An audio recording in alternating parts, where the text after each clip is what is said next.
State politics की किताब में कुछ स्टेट्स में एक और चैप्टर जुड़ने वाला है जहां स्टेट के गवर्नर और गवर्नमेंट को एक दूसरे के अगेंस्ट खड़ा पाया जाएगा। और ये हम इसलिए कह रहे हैं क्योंकि सुप्रीम कोर्ट में हाल ही में 2 स्टेट से ऐसे केसेस सामने आए हैं जहां गवर्नर और स्टेट गवर्नमेंट के बीच मनमुटाव साफ दिखाई दे रहे हैं। अब आप तो जानते हैं कि किसी भी स्टेट में कोई बिल लाने के लिए उसके गवर्नर के द्वारा उसे असेंट करने की जरूरत पड़ती है, पर क्या हो अगर गवर्नर अपने असेंट को रोक ले। इससे ना तो उस बिल को लागू किया जाएगा और गवर्नमेंट का गुस्सा देखने को मिलेगा, वो अलग। तो ऐसे सेम रिएक्शन 2 स्टेट गवर्नमेंट से भी दिखाई पड़े हैं जिन्होंने अपने गवर्नर के अगेंस्ट सुप्रीम कोर्ट में गुहार लगाई है। सुप्रीम कोर्ट ने भी दोनों गवर्नमेंट्स को सुनने के बाद देखिए आगे क्या कहा है। 26 जुलाई यानी कि शुक्रवार को हुई हियरिंग में सुप्रीम कोर्ट के सामने 2 गवर्नमेंट्स यानी कि वेस्ट बंगाल और केरला गवर्नमेंट ने अपने अपने गवर्नर्स के अगेंस्ट केसेस रखे हैं। वेस्ट बंगाल गवर्नमेंट की आर्टिकल 32 के तहत दाखिल किए गए रिट पिटीशन में ये आर्गुमेंट दिया गया है कि गवर्नर का बिना कोई वजह बताए बिल्स को असेंट ना देना आर्टिकल 200 के मैंडेट के खिलाफ है। सीनियर एडवोकेट जयदीप गुप्ता जो वेस्ट बंगाल की तरफ से अपेयर हो रहे थे, उन्होंने बेंच को बताया कि स्टेट ने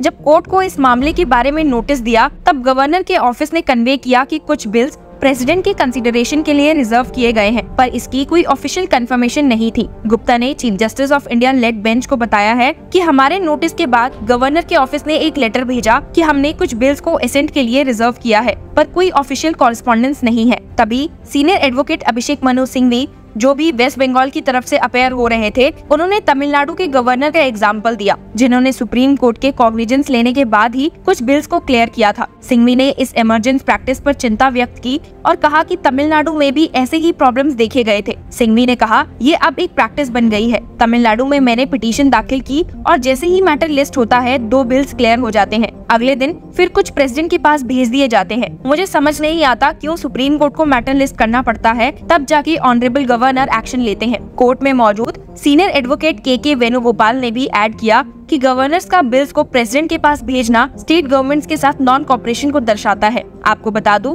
कि सीनियर एडवोकेट और farmer attorney general of India के वेणुगोपाल केरला के चैलेंज के मामले में अपेयर हो रहे थे जो बिल्स के एसेंट को होल्ड करने पर था। वेणुगोपाल ने कहा प्रेसिडेंट के पास रेफर करना एक आसान रास्ता लगता है जहां वो कॉपरेट नहीं करना चाहते। ये बहुत अनफॉर्चुनेट स्टेट ऑफ अफेयर्स है। उन्होंने chief justice of India bench को बताया कि कोर्ट को गाइडलाइंस ले डाउन करने की जरूरत है जब गवर्नर्स बिल्स को रिटर्न या रेफर कर सकते हैं। वेणुगोपाल ने सबमिट किया कि देश के वेरियस गवर्नर्स के माइंड्स में कंफ्यूजन है कि उनकी पावर्स क्या हैं बिल्स को असेंट देने के मामले में। इस केस में 8 बिल्स में से 2 को 23 महीने से पेंडिंग रखा गया, एक को 15 महीने और एक को 13 महीने और दूसरों को 10 महीने। अब ये बहुत ही सैड स्टेट ऑफ अफेयर्स है। कॉन्स्टिट्यूशन को OTIs बनाया जा रहा है। वेणुगोपाल ने एम्फसाइज किया कि सुप्रीम कोर्ट को गाइडलाइंस इशू करने की जरूरत है कि जब गवर्नर्स बिल्स को असेंट देने से रिफ्यूज कर सकते हैं या प्रेसिडेंट के पास रेफर कर सकते हैं। दोनों केसेस को सुनने और काउंसिल्स के सबमिशंस को नोट करने के बाद chief justice of India DY Chandrachud के नेतृत्व में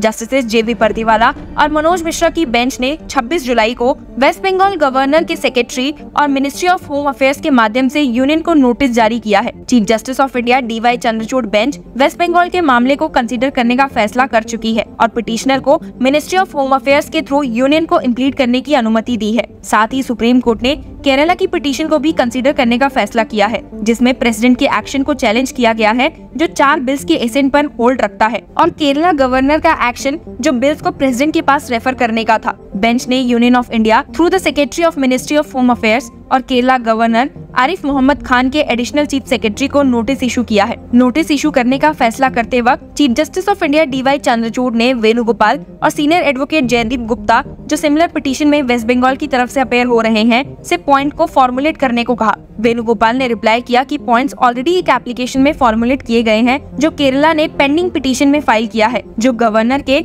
बिल्स के खिलाफ इनएक्शन पर है। आपकी जानकारी के लिए बता दूं कि वेस्ट बंगाल की प्ली में ये सबमिट किया गया है कि गवर्नर का ओमिशन डेमोक्रेटिक गवर्नेंस को डिफीट और सबवर्ट करता है और लोगों के राइट्स को इन्फ्रिंज करता है जो वेलफेयर मेजर्स बिल्स के थ्रू इम्प्लीमेंट किए जा रहे हैं। पहले 6 बिल्स को असेंट के लिए भेजा गया था जब जगदीप धनखड़ गवर्नर थे। आखिरी 2 बिल्स सीवी आनंदा बोस के गवर्नर बनने के बाद पास किए गए हैं। पिटीशन में वेस्ट बंगाल ने सुप्रीम कोर्ट के तेलंगाना गवर्नर के केस में डायरेक्शन का रेफरेंस दिया है, जिसमें कहा गया था कि गवर्नर्स को बिल्स को जितना जल्दी हो सके रिटर्न कर देना चाहिए आर्टिकल 200 के मैंडेट के अनुसार। उन्होंने पंजाब गवर्नर के केस में डायरेक्शंस का भी रेफरेंस दिया था, जिसमें कहा गया था कि गवर्नर्स सिंपली बिल्स को होल्ड करके लेजिस्लेचर को वीटो नहीं कर सकते। ये नोटवर्दी है कि पिछले साल तमिलनाडु और केरला के गवर्नर्स को भी सुप्रीम कोर्ट से बिल्स पर एक्शन न लेने के लिए आलोचना का सामना करना पड़ा था। अब अगर बात करें केरला गवर्नमेंट की, तो केरला ने प्रेसिडेंट द्रौपदी मुर्मू के एक्शन को चैलेंज किया है, जो 7 बिल्स में से 4 बिल्स के एसेंट को होल्ड पर रखने पर था, जो केरला गवर्नर ने रेफर किए थे। आर्टिकल 32 के तहत फाइल की गई रिट पिटीशन में स्टेट ने गवर्नर के एक्शन को भी चैलेंज किया है,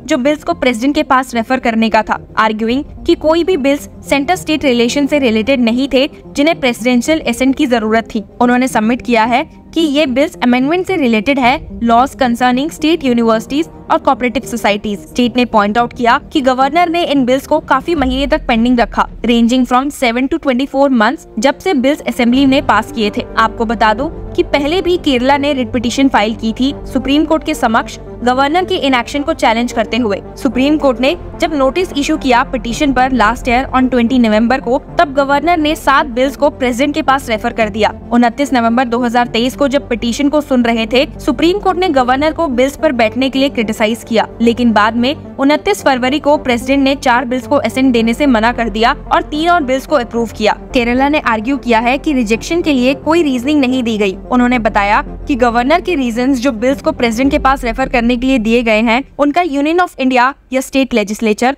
और यूनियन के बीच के रिलेशनशिप से कोई लेना देना नहीं था। इस रिगार्ड में रेफरेंस आर्टिकल 213 के प्रोवाइजो का दिया गया है, जो ओकेजन्स को सेट आउट करता है जब प्रेसिडेंशियल एसेंट की जरूरत होती है एक किसी ऑर्डिनेंस को प्रोमलगेट करने के लिए। स्टेट ने आर्ग्यू किया है कि सिर्फ इन फैक्टर्स के एग्जिस्टेंस पर ही प्रेसिडेंट के पास रेफर करना जस्टिफाइड होता है। इसी रिलेशन में केरला ने सुप्रीम कोर्ट से कुछ स्पेसिफिक रिलीफ्स मांगे हैं, जैसे कि पहला, गवर्नर की फाइल नोट्स की रिकॉर्ड्स को कॉल करना जो 4 बिल्स को प्रेसिडेंट के कंसिडरेशन के लिए रिजर्व करने से रिलेटेड है और उनको क्वैश करना। दूसरा, डिक्लेयर करना कि गवर्नर का एक्ट जो 4 बिल्स को प्रेसिडेंट के कंसिडरेशन के लिए रिजर्व करना अनकॉन्स्टिट्यूशनल है। तीसरा, रिकॉर्ड्स को कॉल करना जो 4 बिल्स को एसेंट नहीं देने के प्रेसिडेंट के एक्शन से रिलेटेड है और उनको क्वैश करना। चौथा, ये डिक्लेयर करना कि प्रेसिडेंट का 4 बिल्स को एसेंट नहीं देना बिना किसी रीजन के अनकॉन्स्टिट्यूशनल है। पांचवा, गवर्नर को डायरेक्ट करना कि केरला के 6 बिल्स को एसेंट दे। और आखिरी, ये डिक्लेयर करना कि गवर्नर का 7 बिल्स को प्रेसिडेंट की कंसिडरेशन के लिए रिजर्व करना इलीगल और बोनाफाइड्स की कमी से है। तो आपने देखा कि वेस्ट बंगाल और केरला में पेंडिंग बिल्स जो प्राइमरली यूनिवर्सिटी लॉज और कॉर्पोरेट सोसाइटीज के अमेंडमेंट से रिलेटेड है, उनका स्टेट गवर्नेंस और इंडिया के फेडरल स्ट्रक्चर पर सिग्निफिकेंट इम्प्लीकेशंस है। कोर्ट के फोर्थकमिंग डायरेक्शंस एक्सपेक्टेड है कि गवर्नर्स की कॉन्स्टिट्यूशनल पावर्स और लेजिस्लेटिव प्रोसेस में उनके रोल पर क्लैरिटी प्रोवाइड करेंगे, जो इम्पोर्टेंट प्रेसिडेंट सेट करते हैं इंडियन स्टेट्स के गवर्नेंस के लिए। तो चलिए देखते हैं कि आगे इन दोनों केसेस में क्या देखने को मिलता है और कैसे सुप्रीम कोर्ट दोनों गवर्नर्स को उनकी पावर्स के ऊपर क्लैरिटी देती है। Stay tuned with law Chakra to know about this case.